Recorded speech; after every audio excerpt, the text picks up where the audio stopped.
Hi, I'm Emily Luchetti, the Executive Pastry Chef at Farallon Restaurant. And today we're going to make a very simple but very delicious apple cake.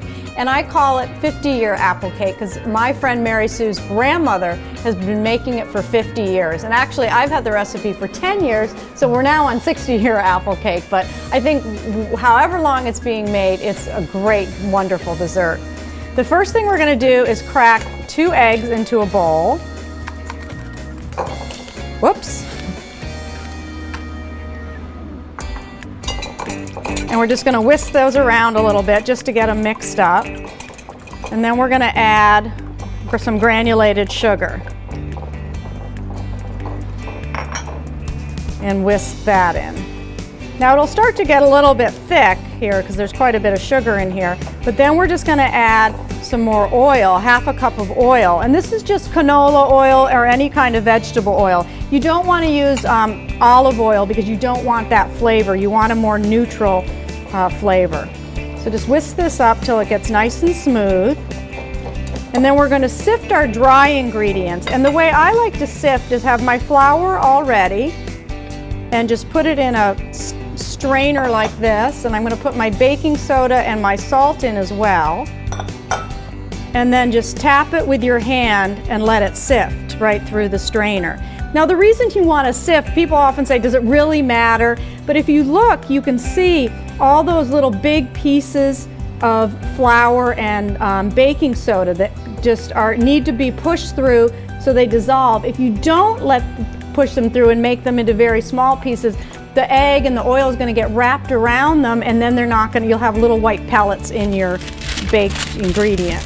And then you just can pick up the parchment paper and just pour it in like a chute. And this is about the time too that I'm going to switch to a spatula because the batter starts getting very thick. And then I'm going to add some cinnamon, some golden raisins. I like golden raisins because I like the color, but you can also use black raisins, or you can use currants, you could use sour cherries. And then some toasted walnuts. And you want to make sure you always toast your nuts first at about 350 degrees for about 10 minutes, because what that does is help draw out the flavor of the walnuts, and it also helps dry them out so they won't be soggy. And then I've also diced up some apples, and I like to use either Fuji, Pink Lady, or Granny Smith, because actually those are the 3 biggest producers of apples in California. And you can see that this is quite a thick batter, but that's going to make a delicious kind of fudgy, chewy cake. So then you're just going to pour it into the pan. Get a better hold on this. See, that batter's pretty thick, but that's exactly what it's supposed to look like. And then you're just going to spread it into a 9x13 pan. You can actually just use your fingers to help do this too, to get it nice and even. And then you're going to bake this in a 350-degree oven for about 45 minutes until you put a skewer in the middle and it comes out clean. And it's going to get very almost dry on top and make a dry kind of crackly crust, but underneath it, it'll still be very chewy and very apple-y.